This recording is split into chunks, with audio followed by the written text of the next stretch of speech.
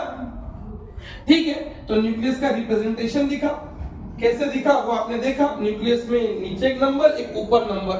नीचे नंबर को फिर से क्लियर करें, कौन सा नंबर था वो? एटॉमिक नंबर ना, और ऊपर वाला एटॉमिक मास नंबर। ये क्या रिप्रेजेंट करता था? प्रोटॉन को। और ये क्या रिप्रेजेंट कर रहा बच्चा? Proton plus neutron. अच्छा एक चीज सोचो ना, अगर मैं, ये प्रोटॉन है, अगर मैं ए में से जेड को माइनस कर दूं, मतलब ऊपर वाले नंबर में से नीचे वाले नंबर को निकाल दूं, तो नया नंबर निकल के आता है। ऊपर है प्रोटॉन और न्यूट्रॉन दोनों, प्रोटॉन न्यूट्रॉन में से प्रोटॉन को माइनस करो, बचा क्या? न्यूट्रॉन ना।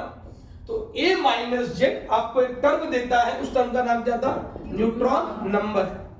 तो ठीक है सर, इसमें कोई प्रॉब्लम नहीं, जो आपने पढ़ा है फिर से एक बार और। A minus Z equal to what? Neutron number. किससे रिप्रेजेंट किया? N। अब सवाल देखो कहां से बनेगा, यहां से। Types of nuclei. वैसे बेसिकली तो आपने केमिस्ट्री में भी पढ़ा होगा 3 तरीके के न्यूक्लियस। वो कौन कौन से थे याद करो? आइसोटोप, आइसोबार, आइसोटोन, आइसोमर, और व्हाट इज दिस? आइसोडाइफर। ये 5 तरीके के न्यूक्लियस आपको पता होने चाहिए। What is the isotope? देखो एमसीक्यू पर्सपेक्टिव आपको एक चीज क्लियर कट दिख रही है। आइसोटोप में एटॉमिक नंबर क्या होना चाहिए? सेम। ठीक है। मास नंबर क्या होना चाहिए बच्चा? डिफरेंट। और इनकी केमिकल प्रॉपर्टी भी क्या होती है? सेम। कोई बोलेगा नहीं समझा, मत समझो। एग्जाम में क्या छपेगा? ऐसा सवाल आपको कुछ तो पेयर दिया रहेगा, अगर नीचे के सब नंबर सेम है और ऊपर के सब नंबर अलग से, ये नंबर दिख नहीं रहा है। What is this 3, what is this 2, what is this 1, और ये सब 1 1 1, कुछ फर्क दिखा? सारे के सारे H है, सबका Z क्या है? सेम, बट सबका A क्या है? अलग। ऐसे को क्या बोला हम लोगों ने? आइसोटोप। बट उल्टा चेक करो ना, यहां पर कुछ दिख रहा है? Who is this? Tritium, hydrogen का आइसोटोप। और हु इज दिस? हीलियम। क्या फर्क है सर ये दोनों में? यहां पर नीचे वाला सेम था, ऊपर वाला अलग। यहां पर नीचे वाला अलग है, ऊपर वाला सेम। बट व्हाट इज ऊपर वाला? Atomic mass number. और यहाँ पे नीचे वाला atomic number. Atomic number same, mass number different, isotope. Mass number same, atomic number different, isobar. What is the isotone? Sir what is isotone? ये लिखा है A, and what is this? And, और ये क्या? Z। अब English आनी चाहिए आपको। What is A? Mass number. And what is Z? Proton number ना। बोले तो एटॉमिक नंबर। लिखा है क्या? कुछ भी सेम नहीं होगा, ना ऊपर का एलिमेंट सेम दिखेगा, ना नीचे का एलिमेंट सेम दिखेगा, ना ऊपर का सेम दिखेगा, ना नीचे का सेम दिखेगा। तो सर फिर क्या करेंगे हम लोग? आपके पास 2 ऑप्शन है, रिलेशन चेक करो। क्या? A minus Z. क्या चेक करो, a माइनस जेड, ऊपर वाले नंबर में से नीचे वाले नंबर को माइनस करके चेक कीजिए। और एक रिलेशन और चेक कीजिए, a माइनस 2z। अगर a माइनस 2z के रिलेशन को ओबे किया, व्हाट इज दिस, आइसोडाइफर। और a माइनस जेड बोले तो न्यूट्रॉन नंबर सेम निकल के आए तो उसको क्या बोलते हैं, isotone. And what is this sir, isomer. दिख रहा होगा आपको, who is this, bromine, who is this, bromine. 35 80 35 80। सो इधर तो एलिमेंट भी सेम है, मास नंबर भी सेम है और एटॉमिक नंबर भी क्या है, सेम। सब तो सेम है बट फर्क है। एटॉम चैप्टर में पढ़ा ना, ground state, excited state. Sir यहां पर उस न्यूक्लियस के एटॉमिक नंबर सेम होने के बावजूद, मास नंबर सेम होने के बाद एक चीज फर्क पड़ रही है, क्या, उनका स्टेट अलग अलग है। ये अलग स्टेट में अवेलेबल और ये अलग स्टेट में। तो एक ऐसे न्यूक्लियस जिनका ए भी सेम, जेड भी सेम, बट स्टेट क्या हो, अलग, उन्हें क्या बोलते हैं हम लोग, आइसोमर।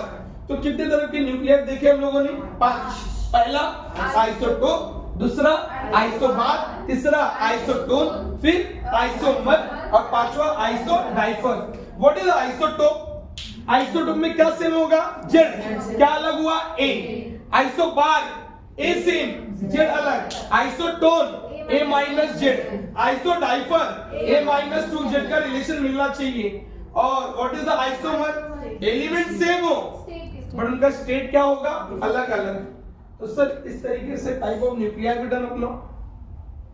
वाह, न्यूक्लियस एक एमसीक्यूज है रेडियो एक्टिविटी के ऊपर। रेडियो एक्टिविटी का टर्म एलिमिनेटेड अपने में से नहीं एग्जाम में, बट तो भी एक छोटी सी बात याद रखो, कुछ तो लिखा है इधर नोट में, जब भी किसी न्यूक्लियस में से कितना अल्फा, एक अल्फा और कितना 2 बीटा माइनस। बीटा एमिशन दो तरीके का होता है बच्चा, एक होगा बीटा माइनस, एक होगा बीटा प्लस। बीटा माइनस में कौन, इलेक्ट्रॉन, और बीटा प्लस में कौन, पॉजिट्रॉन। इलेक्ट्रॉन के साथ एक पार्टिकल बाहर आएगा, एंटी न्यूट्रिनो, और बीटा प्लस के साथ एक पार्टिकल न्यूट्रिनो ना। तो देखेंगे जब भी किसी न्यूक्लियस में से एक अल्फा और 2 बीटा माइनस बाहर निकलते हैं तो क्या बनेगा, आइसोटोप। याद रखना, एक अल्फा 2 बीटा माइनस बाहर गए तो क्या बनेगा, आइसोटोप। और अगर सिर्फ एक बीटा माइनस बाहर निकलता है तो क्या बनता है, आइसोबार। आइसोबार अभी भी पढ़ा ना, क्या था आइसोबार में,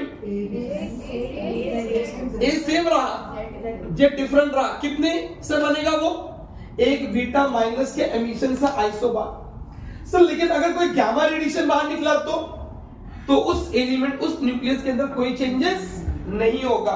तो एमिशन के ऊपर के 3 न्यूमेरिकल याद रखो, काम आएगा कि आइसोटोप कब बनता है, एक अल्फा 2 बीटा। सही, अल्फा बीटा गामा नहीं समझा क्या है। रेडियो एक्टिविटी के टर्म में बहुत सारे न्यूक्लियस अपने आप को स्टेबल करने के लिए क्या ये प्रोसेस करवाया जाता है या अपने आप हो रहा है, अपने आप होता है। सर क्यों अपने आप होता होगा, न्यूक्लियस अपने आप को स्टेबल करना चाहेगा तो अपने अंदर से अपने मास नंबर को रिड्यूस करेगा। तो रिड्यूस करने के लिए वो अपने अंदर से कितने तरीके के एमिशन निकाल सकता है, 3, या तो अल्फा, या तो बीटा, या तो गामा। गामा के टर्म में कुछ चेंज तो होता नहीं, बट अल्फा और बीटा एमिशन में उनके मास नंबर और एटॉमिक नंबर में क्या होंगे, चेंजेस। तो सर इस तरीके से कितने तरीके की रेडिएशन देखे हमने, एमिशन में 3, अल्फा, बीटा, गामा। और जो ये करते होंगे उन एलिमेंट का नाम क्या रखा, रेडियो एक्टिव एलिमेंट। और ये जो प्रोसेस है एमिट करने का, this process is known as what, radioactivity. Sir ठीक है, आगे ये रहा, वो आपने सब बताया भी तो है नीचे। हाँ, रेडियो एक्टिव एलिमेंट एमिट करते हैं कितने रेडिएशन, 3, अल्फा, बीटा और gamma. What is the alpha, alpha exactly equivalent to what, helium. Helium का मास नंबर 4, एटॉमिक नंबर 2। अगर किसी न्यूक्लियस में से एक हीलियम बाहर गया तो चेक कीजिए ना, उसका ऊपर वाला नंबर कितने से माइनस हो गया और नीचे वाला नंबर, नीचे नंबर को क्या बोलते बच्चा, atomic number decreases by 2, mass number decreases by what, 4। Clear है। एक अल्फा एमिशन मास नंबर को कितने से रिड्यूस करेगा, 4 से। और एटॉमिक नंबर को 2 से। What is beta emission? Beta minus, beta plus, और ये रहा एक इलेक्ट्रॉन कैप्चर नाम है इनका। बीटा माइनस में क्या बाहर आया? इलेक्ट्रॉन। बीटा प्लस में क्या? पॉजिट्रॉन। इलेक्ट्रॉन कैप्चर में क्या? Proton plus electron. सर इसके साथ एक पार्टिकल बाहर निकलता है, एंटी न्यूट्रिनो। सर इसमें कुछ बताइए ना, ऊपर वाला नंबर जो ए है वो कभी बदलता नहीं है, A always remain same, but atomic number incremented by what? +1। Beta plus में क्या होगा? A always remain same, but Z decreases by what? 1। यहां पर कुछ नहीं। फोटोन जब निकला होगा, एनर्जी तो बाहर आई, ए एंड जेड में से कुछ भी चेंजेस नहीं होगा। तो आपने देखा रेडियो एक्टिव एलिमेंट कितने तरीके के एमिशन को एमिट कर रहे थे? 3, अल्फा, बीटा, गामा। एक अल्फा से कितना? एक alpha is equivalent to how much? एक alpha equivalent to what? Helium. तो ऊपर का नंबर कितने से डिक्रीज हुआ? 4 से। नीचे बीटा में कितने तरीके के? 3, बीटा माइनस, बीटा प्लस, और एक process electron capture. Beta minus में क्या देखा आपने? इलेक्ट्रॉन। बीटा प्लस में इसके साथ एक पार्टिकल बाहर था, इसके साथ एंटी न्यूट्रिनो, इसके साथ P प्लस व्हाट? E। और फोटोन में क्या? एनर्जी निकली, बाकी कुछ चेंजेस नहीं होगा। रेडियो एक्टिव एलिमेंट के ऊपर हो गया, सॉरी बराबर था बच्चों, वो ज्यादा हो गया। मैंने बताया ना वो रेडियो एक्टिव एलिमेंट अपने आप को स्टेबल करना चाहता है बच्चा। कब कौन सा एमिशन निकलेगा सर, ये कैसे डिसाइड करना होगा? तो एक रेशियो दिया है, न्यूट्रॉन अपॉन प्रोटॉन का रेशियो जब बहुत बड़ा हो तो उसमें से कौन सा एमिशन बाहर आता है? Beta minus. Neutron upon proton का रेशियो जब छोटा हो तो कौन सा एमिशन आएगा बाहर? Beta plus. प्रोटॉन नंबर यहाँ पर बढ़ता है तो स्टेबलाइज होने के लिए, यहाँ पर प्रोटॉन नंबर घटता है वापस क्या होने के लिए? सर ये निकलने का प्रोसेस ही क्यों हो रहा था? मैंने पहले ही बोल दिया, सारे न्यूक्लियस अपने आप को क्या करना चाहते हैं? स्टेबल करने के लिए अपने मास नंबर को क्या करेंगे? डिक्रीज करेंगे। या अभी कुछ समय में आप देखोगे सारे के सारे न्यूक्लियस अपने आप को स्टेबल करने के लिए वो एक रेंज में आने की कोशिश करते हैं। एंड रिमेंबर द रेंज 30 से लेके 170 के बीच में। कितना बच्चा? मास नंबर स्टेबिलिटी की तरफ अगर जाना है तो कितने से कितने के बीच में होना चाहिए? 30 से लेके 170। सो ये बाउंड्री है क्या? हाँ, 30 to 170 एक बाउंड्री होगी आपके लिए। 30 के पहले हुआ तो कुछ और, 170 के बाद हुआ तो कुछ और, जिसे आप आगे चल के पढ़ोगे न्यूक्लियर रिएक्शन ना। साथ नाम सुन के पता चल गया कितने टाइप में क्लासिफाई करेंगे? 2। One is what? Fission. One is what? Fusion. तो ये जवाब था 30 से 170 ऑलमोस्ट दैट स्टेबल या टुवर्ड्स द स्टेबिलिटी, बट 30 के पहले ये पॉसिबिलिटी नहीं थी, 170 के बाद भी ये पॉसिबिलिटी नहीं है। तो स्टेबल होने के लिए बड़ा न्यूक्लियस टूटने वाला है और छोटे न्यूक्लियस जुड़ने वाले, और जुड़े तो क्या बना? फ्यूजन। टूटे तो क्या हुआ? फ्यूजन। बहुत अच्छा।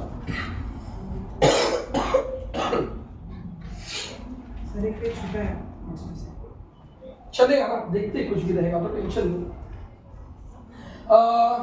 मैंने बताया आइसोटोप कब बनता है, रिपीट करें। एक अल्फा था और 2 बीटा माइनस था। एक बीटा माइनस गया तो आइसो बार बन रहा था। गामा के निकलने से कोई चेंजेस नहीं हुआ। अल्फा बोला तो याद रखोगे ना, equivalent to what? Helium. Beta minus दिखा तो ऊपर का सब कुछ सेम देखने का। बीटा माइनस में नीचे +1, बीटा प्लस में नीचे -1। एक पार्टिकल निकला था बीटा माइनस में, नाम एंटी न्यूट्रिनो, एंड उसके साथ न्यूट्रिनो। और इलेक्ट्रॉन कैप्चर में क्या? E plus what? P ना। बहुत अच्छा। अच्छा न्यूक्लियस सर आपने इतना पढ़ाया, न्यूमेरिकल करेंगे क्या? अब भी करवाता हूं आपको न्यूमेरिकल। इसके 5 न्यूमेरिकल देखते हैं, टाइप देखते हैं। न्यूमेरिकल तो छोड़ दो, पहले इसके टाइप की बात करते हैं। अच्छा, किसी भी न्यूक्लियस का वॉल्यूम किस पर डिपेंड करता है? तो जवाब ये था बच्चा कि वॉल्यूम तो मास पर डिपेंड करेगा ना। अगर साइज बड़ा है तो मास भी तो ज्यादा ही होगा ना। और साइज को किस में नापोगे? वॉल्यूम में ही नापोगे। तो एक सवाल है बच्चा, बहुत इंपॉर्टेंट, पहले यहाँ पे इसके एक्सप्रेशन देख लीजिए, फॉर्मूला तो याद हो ही जाएगा। Volume is directly proportional to what? A. और ए की इंग्लिश क्या थी? ए को कुछ तो बोला है मैंने अभी भी, मास नंबर ना। तो वॉल्यूम उतना ज्यादा जितना ज्यादा क्या? Mass number. तो सवाल कैसे बनता है सर? पहला टाइप बनेगा वॉल्यूम का रेशियो। तो V1 बाय V2 का फॉर्मूला क्या हो गया? A1 bye A2। लेकिन ये किसका रेशियो हुआ? Volume ratio. हाँ, क्योंकि इस चैप्टर में दो भी दिखेंगे आपको, तो आपको समझना है कि उस V का मतलब क्या था। Sir what is volume of the sphere? सुना है कहीं? 4/3 pi r cube. Very very important numerical is directly proportional to what? A. Sir ये कांस्टेंट है, ये भी एक कांस्टेंट है, उधर जाएगा तो क्या हो जाएगा? ए तो रहेगा ही, 3/4 पाई आर क्यूब, साथ में क्या? A. Taking which root? Cube root. R cube लिया तो क्या? आर। यहां पर प्रोपोर्शनल और समथिंग इज व्हाट? प्रोपोर्शनल को हटाए तो क्या? के। साथ में क्या? 3/4 पाई। ए का क्या? What is this? ये पूरे का क्यूब रूट ना बच्चा, ये पूरे का क्यूब रूट लिया तो इसका भी क्यूब रूट और ए का भी क्यूब रूट। और ये पूरे कांस्टेंट को रिप्रेजेंट करते हैं किससे? एक टर्म, क्या नाम है इसका? R naught. And what is the R naught की वैल्यू? 1.2 फर्मी। तो बचा कौन? आर। यहां पर क्या बचा? ए का cube root. Very very important relation है।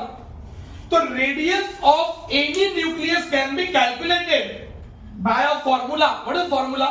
R is equal to R naught A का cube root. and what is the A? Mass number ना। तो ये रहा आपका दूसरा न्यूमेरिकल। किसका रेशियो पूछेंगे बोलो? रेडियस का रेशियो। क्या फॉर्मूला बच्चा? A1/A2 का क्या? Cube root. कितने न्यूमेरिकल बने अपने? 2। ये टाइप 1 वॉल्यूम का रेशियो बोला तो पता होना चाहिए, volume is directly proportional to mass number. Radius का रेशियो बोला तो radius is directly proportional to what? Mass number का क्यूब रूट।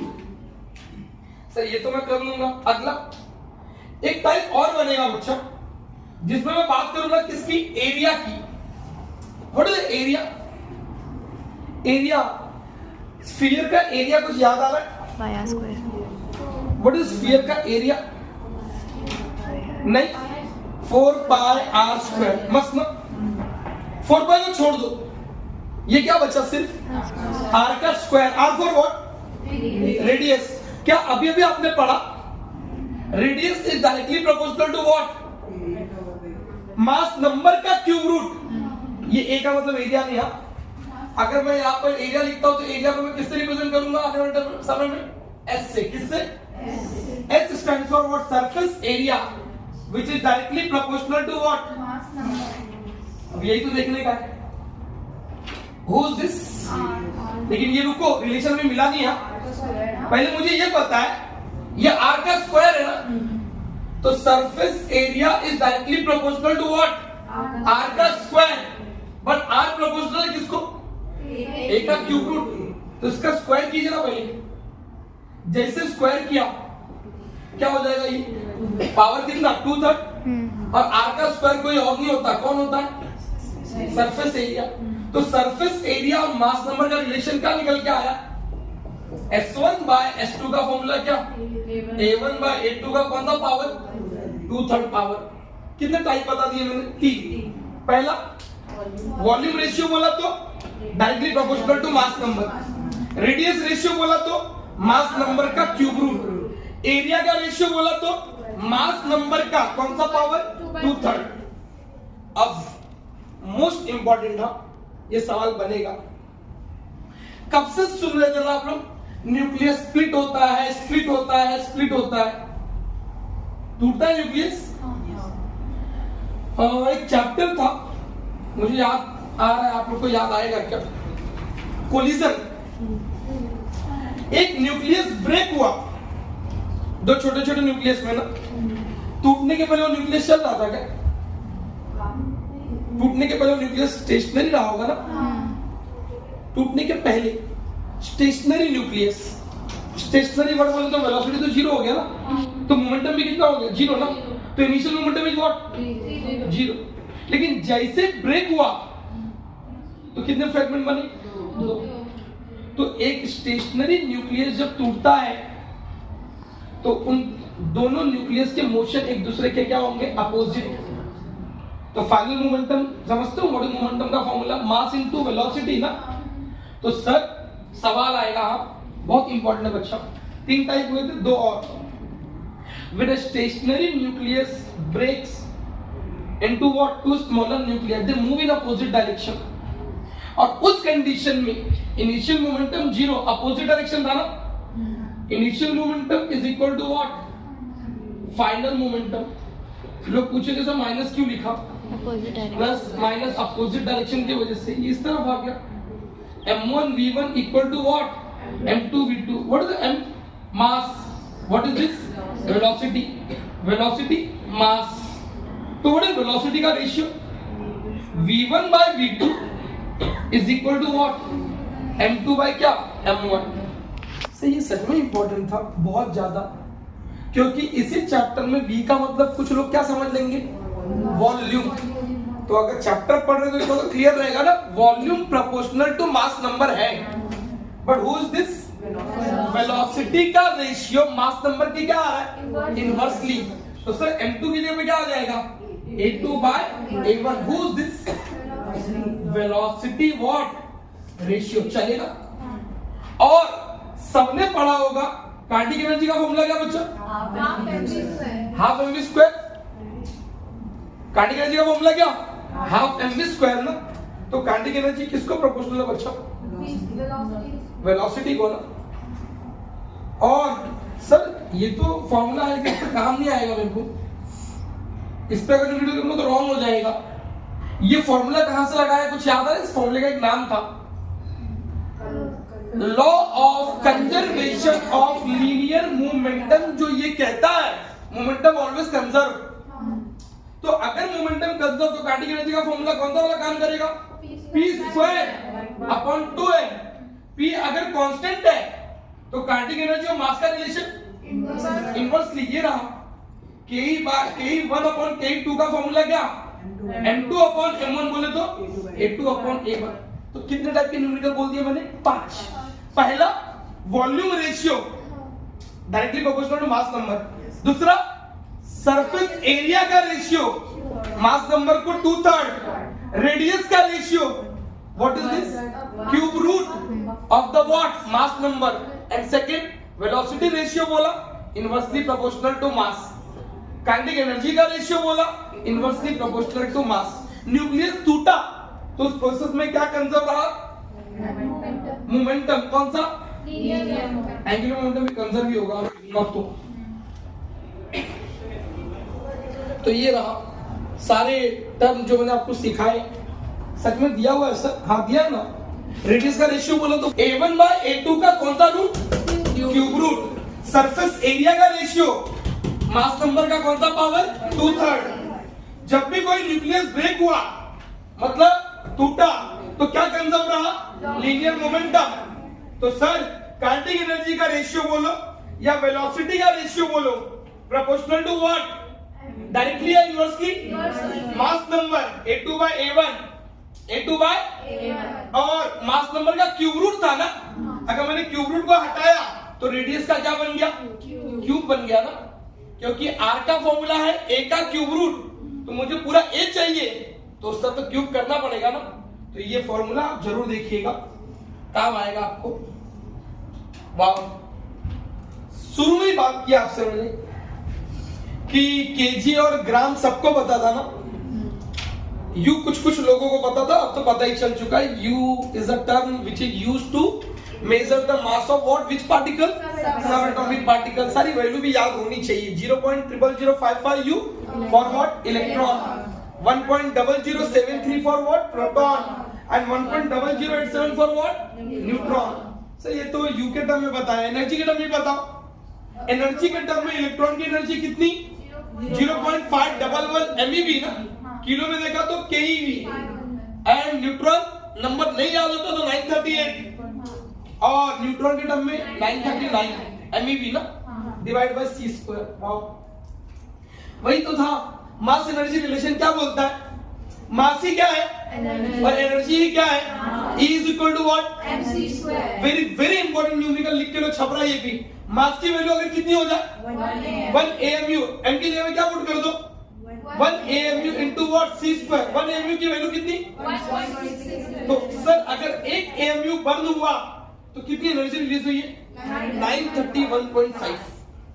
ये तो मैंने लिखा, बहुत सारे बुक में हो सकता है 931 ही दिया हो, तो 931.5 लिखो तो भी चलेगा, 931 दिखा तो भी चला। तो सर 931.5 से मल्टीप्लाई कर दो। नीचे कुछ तुम्हारे लिए एक टर्म और लिखा, सर जब भी मास किसमें दिया हो यू में और एनर्जी कैलकुलेट करने बोला, what you have to do? m into कितना? 931.5। सर क्या ये m ही होने वाला है? अभी कुछ समय में देखोगे उस m को एक वर्ड नाम दिया गया है और उस नाम को क्या बोला जाता है? Mass defect. What is mass defect? दिखा delta m, but what is delta m ये मालूम ही नहीं है सर क्या है। पहले बाइंडिंग एनर्जी का मतलब बताओ sir. Binding energy is equivalent to what? Mass defect. हाँ, कितना लगेगा? किसी एनर्जी, कितनी एनर्जी चाहिए मुझे, क्यों चाहिए सर? वो न्यूक्लियन को अलग करने के लिए। न्यूक्लियन को क्यों अलग करना चाहते हो? न्यूक्लियन किसके अंदर है? न्यूक्लियस के अंदर। मतलब आप न्यूक्लियस को ही तोड़ना चाहते हो ना, न्यूक्लियस को तोड़कर न्यूक्लियन को फ्री करना चाहते हो ना। बट यकीन मानो, कहीं तो एक चैप्टर में सीखा होगा नेचर में कितने फोर्स पाए जाते हैं? 4, 5, 6, 10, 100, 50, 2 ही फोर्स पाए जाते हैं। वो कौन से फोर्स रहे होंगे? ग्रेविटेशनल फोर्स एक हो गया, बहुत अच्छा। अच्छा, इलेक्ट्रो मैग्नेटिक फोर्स होता है, कौन सा फोर्स? इलेक्ट्रोमैग्नेटिक 2 हो गए, और तीसरा फोर्स कौन सा था? Nuclear force. हाँ, और न्यूक्लियर फोर्स में भी कितने टाइप के फोर्स थे? 2, एक स्ट्रॉन्ग और एक वीक। और न्यूक्लियर फोर्स नाम बोला ना, नाम से ही समझ जाओ न्यूक्लियर फोर्स वहीं पाया जाएगा जहाँ क्या पाया जाएगा?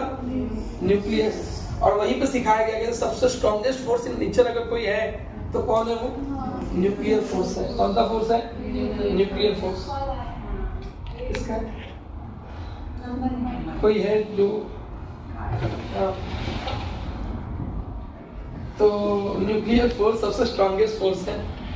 हाँ, तो न्यूक्लियस के अंदर ही होगा ना फोर्स, ऐसा तो नहीं न्यूक्लियस से बाहर निकल के किधर भी काम करेगा। तो न्यूक्लियर फोर्स का रेंज बहुत छोटा है। किसी ने पूछा कितना है, तो न्यूक्लियर का साइज कितना होता है? 15 आज ही ना। ये फोर्स भी कितने में काम करेगा? 10⁻15 मीटर के अंदर। मतलब न्यूक्लियस के बाहर तो काम कर ही नहीं सकता ना। तो nuclear force is the strongest force in the nature, उस job to keep the nucleus together. हाँ, के रेंज में ही काम कर रहा है, इसलिए न्यूक्लियस को तोड़ना आसान है क्या? है ना। तो जिसने न्यूक्लियन को पकड़ के रखा है ना, तो न्यूक्लियन को पकड़ के रखना देखना चाहती हो या you want to split them? Split them, nice. So if you want to split them, you need about energy, known as which energy? Binding energy. Binding energy का फॉर्मूला क्या काउंट करोगे?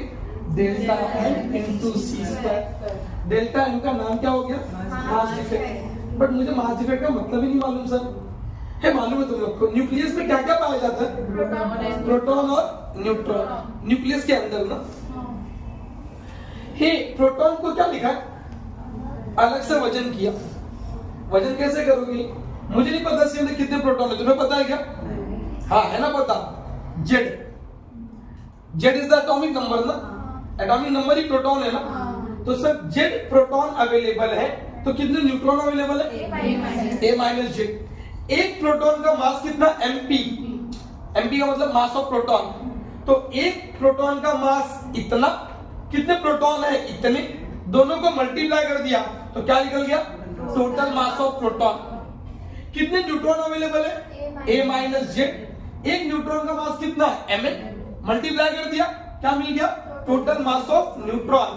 तो न्यूक्लियस के अंदर जो भी प्रोटॉन है उनको जब मैंने अलग से वजन किया तो ZMP is the total mass of proton. A minus Z Mn is the total mass of what? Neutron. दोनों को जोड़ दो. Total mass of proton plus total mass of neutron is equal to total mass of what? Nucleon. और जब दोनों को जोड़ के लिखा तो ZMP plus A minus Z साथ में क्या? Mn. It is the total mass of nucleon. Sir ये तो आपने क्या बोला था पहले, अलग अलग वजन करो ना, इसको अलग से किया, इसको अलग से किया, बाकी न्यूक्लियस बोलते मेरे को एक साथ वजन करो, तो न्यूक्लियस को एक साथ वजन करो. तो अब बताओ क्या पता तो होगा ही, रिपीट कर रहे हो तो एक साथ वजन किया तो मास क्या है, कम निकला, और अलग अलग वजन किया तो मास ज्यादा निकला. ये सच में कैलकुलेट करने पे ऐसा ही हुआ. हाँ मतलब ये वैल्यू ज्यादा है, लेकिन ये सब तो वही नजर जो न्यूक्लियस के अंदर है, और जब न्यूक्लियस को एक साथ वजन किया तो उसका मास, ये तो गजब हो गया ना. बस ये जो कम निकला, तो कम में जो कम हुआ उस कम को क्या बोलते हैं, मास डिफेक्ट. तो उस कम का फॉर्मूला क्या बनेगा, दिस माइनस मास नहीं, measured mass of the nucleus, measured mass of the nucleus. तो सर आगे फॉर्मूला दिया है क्या आपने? हाँ दिया है, देखिए ना, total mass of the nucleon greater then mass of the what, nucleus. तो सर पूरे में से न्यूक्लियस के मास को क्या कर दिया, माइनस, और जो टर्म निकला उस टर्म को क्या बोला, मास डिफेक्ट. तो what is mass defect, the difference between what, total mass of nucleon and measured mass of nucleus is known as what, mass defect. Binding energy का फॉर्मूला क्या पढ़ा था, delta N into C square. तो delta N into C square, delta N की formula ZMP plus A minus Z Mn minus M. ये सी square इस तरफ आ गया तो क्या, divide by what, C square. और बाइंडिंग एनर्जी है, व्हाट इज बाइंडिंग एनर्जी का फॉर्मूला, तो डेल्टा एन का फॉर्मूला चलेगा क्या. तो ये सब काम आएगा सर, बहुत ज्यादा काम आएगा. क्या पिछले पेज पे मैंने आपको एक चीज बताई थी, जब मास डिफेक्ट किस में दिया हो, AMU बोले तो U में दिया हो ना, तो एनर्जी कैलकुलेट करने का फॉर्मूला क्या था, 931.5 से क्या कर दो, multiply. Binding energy per nucleon, जिसे दूसरे वर्ड में क्या बोलते हैं, binding energy divide by A को बोलते हैं मास नंबर, इसको बोलते हैं बाइंडिंग एनर्जी पर न्यूक्लियन या बाइंडिंग फ्रैक्शन. सर क्या ये स्टेबिलिटी ऑफ न्यूक्लियस को मेजर करता है, नहीं, it is not used to measure the stability, but it is a deciding factor. Binding energy per nucleon, if more my nucleus is what, more stable, and if it is less my nucleus is what, less stable. तो ये मुझे idea देता है, ना कि ये major करेगा. It is not a measurement for the stability of the nucleus, it is just a factor which gives the what, idea about the what, stability. So sir gives the idea for the stability more, so nucleus is what, more stable, less, so nucleus is what, less stable. Sir नया एक term आया, ये भी MCQ में पूछते हैं, what is this packing fraction. what is packing fraction, सोचो ना क्या लाइन है, क्या वो स्टेबिलिटी को मेजर करता था, नहीं, बट ये मेजर करेगा स्टेबिलिटी को. कौन, packing fraction, whose formula is what, mass defect divided by what, mass number. Measured mass of nucleus minus A divided by A. तो there is a chance कि packing fraction की value किस में चली जाए, packing fraction की value किस में आ जाए, there is a chance packing fraction किस में आ जाए, फर्क है. वहां पे बाइंडिंग एनर्जी पर न्यूक्लियन मोर, तो nucleus stability is what, more. But ये बोलता है पैकिंग फ्रैक्शन जितना निगेटिव, न्यूक्लियस उतना ज्यादा स्टेबल, जितना पॉजिटिव उतना अनस्टेबल. और एक की वैल्यू 0 मिलती है, वो कौन है, कार्बन. सर यहाँ पे आपने कुछ और भी लिखा है, बहुत ज्यादा इंपॉर्टेंट हो. Fe बोले तो आयरन, जिसका एटॉमिक नंबर कितना, 26, मास नंबर, सबसे highest binding energy per nucleon अगर किसी के लिए पाई गई तो वो कोई और नहीं था, कौन था, Fe. मैंने बोला था ना 30 से लेके 170 के बीच में कौन सी रीजन को अचीव करते हैं हम लोग, स्टेबल. तो आयरन उसी रीजन में आया ना जिसकी binding energy per nucleon per nucleon. तो सर आयरन के अंदर कितने न्यूक्लियन है? 56। और एक न्यूक्लियन को अलग करने के लिए आपको कितना देना है? 8.75। एक न्यूक्लियन 56 है, तो टोटल बाइंडिंग एनर्जी कितनी लगेगी? 56 इंटू 8.75। इतनी एनर्जी दोगे तब जाके आयरन का न्यूक्लियस क्या होगा? ब्रेक।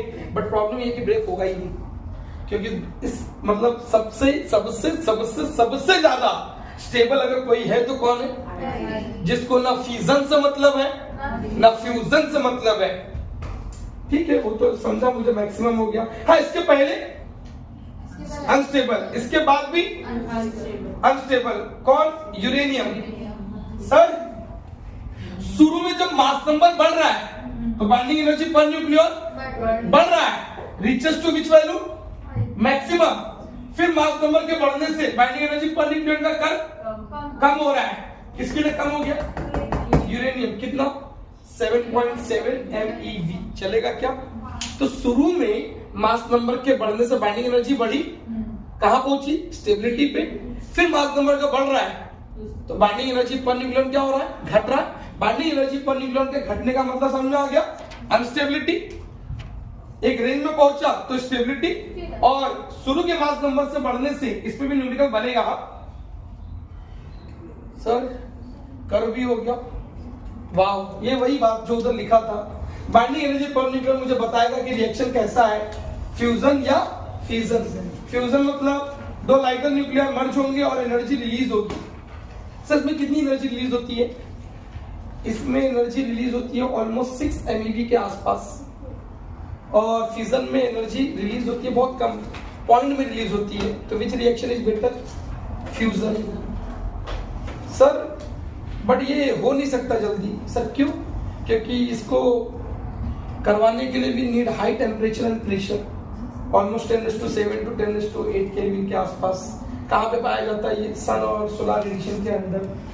और ये तो यूरेनियम का बम्बार्डमेंट आपने देखा रहेगा। हाँ, दोनों में एनर्जी रिलीज होगी sir. Kinetic energy is more that repel everything. इसमें हाँ, वाह, ड्यूरिंग फ्यूजन, बच्चा बड़ा इंपॉर्टेंट है यहाँ। Binding energy of product is greater than what binding energy of what reactant. It's like chemistry. हाँ, आपने केमिस्ट्री सुना रहेगा, रिएक्टेंट रिएक्ट हुए, प्रोडक्ट बना, और प्रोडक्ट जब बनता है तो कुछ एनर्जी रिलीज होती है। तो उस बेसिस पे देखिए ना, reaction can be classified into how many types? 2 types. बहुत इंपॉर्टेंट है यहाँ। One is what? Exothermic, one is what? Endothermic. दो रिएक्टेंट आपस में क्या हो गए? मर्ज, कुछ तो बना। ये रिएक्टेंट, ये प्रोडक्ट। सर एक्सो में आप चेक कीजिए ना, रिएक्टेंट साइड का मास क्या होगा? ज्यादा, प्रोडक्ट साइड का मास क्या होगा? कम। तो ये रहा डेल्टा एम का फॉर्मूला। बट अगर एनर्जी के टर्म में देखा तो उल्टा रिलेशन है। प्रोडक्ट की बाइंडिंग एनर्जी ज्यादा, रिएक्टेंट की क्या? कम, और एनर्जी रिलीज हुई। सेम वे में उल्टा पढ़ के देख लीजिए। यहां पर रिएक्टेंट का मास क्या हो जाएगा? कम, प्रोडक्ट का मास क्या हो जाएगा? अगर आपको मास का रिलेशन मालूम है तो एनर्जी आप रिलेट कर लेना। इसकी एनर्जी क्या हो जाएगी? ज्यादा, और इसकी क्या हो जाएगी? कम, और यहाँ पे एनर्जी क्या होगी? एब्सॉर्ब। तो रिएक्शन कितने तरीके के? 2। अब आप बोलोगे सर सवाल, रेडियो एक्टिविटी नहीं है अपने को तो उस पर ध्यान नहीं देंगे फिलहाल। तो मैंने आपको पूरा का पूरा न्यूक्लियाई चैप्टर का एक शॉर्ट रिवीजन दे दिया। न्यूक्लियाई कैसे बना, किससे बना, उसके अंदर क्या पाया जाता है, प्रोटॉन, न्यूट्रॉन, बाइंडिंग एनर्जी का formula delta M into c²। 1U बोले तो 1U की वैल्यू कितनी? 1.66 10⁻27। Binding energy is nothing, it is a mass defect, है ना। 1U is equivalent to how much energy? 931.5। Z को किससे रिप्रेजेंट करते थे? Mass number. A को किससे रिप्रेजेंट करते थे? क्लोरीन के बारे में सुना रहेगा आपने। एलिमेंट एक ही थे बट उनका मास नंबर क्या था? अलग अलग प्रेजेंट था। तो सर ने सिखाया होगा आपको एवरेज एटॉमिक वेट कैसे निकालते हैं। सुना है कभी? बहुत फेमस न्यूमेरिकल है यहाँ। एवरेज एटॉमिक वेट का फॉर्मूला देखो, कॉन्सेंट्रेशन मिलाकर टोटल तो 100% ही होगा ना। तो पहला जो भी मटेरियल अवेलेबल है उसका कितना परसेंट मान लिया? X। तो दूसरा कितना हो गया बच्चा? और अपॉन में क्या? टोटल है ना 100, और यहाँ पे एवरेज एटॉमिक वेट दिया रहेगा। तो अभी आप देखोगे वही न्यूमेरिकल जो प्रॉब्लम क्रिएट करती है, बड़े आसानी से कर ले जाओगे। सिर्फ एलिमेंट को देख के आपकी नजर कहाँ जानी चाहिए? मास नंबर पे। पहले वाले का मास नंबर x1 लिख लिया या x लिख लिया, क्या लिख लिया बच्चा? X. दूसरे वाले का मास नंबर 100 माइनस x लिख लिया ना, अपॉन में total concentration 100, average atomic weight दिया रहेगा ना, we can calculate the mass number जो भी रहेगा। बस now we will go to what numerical.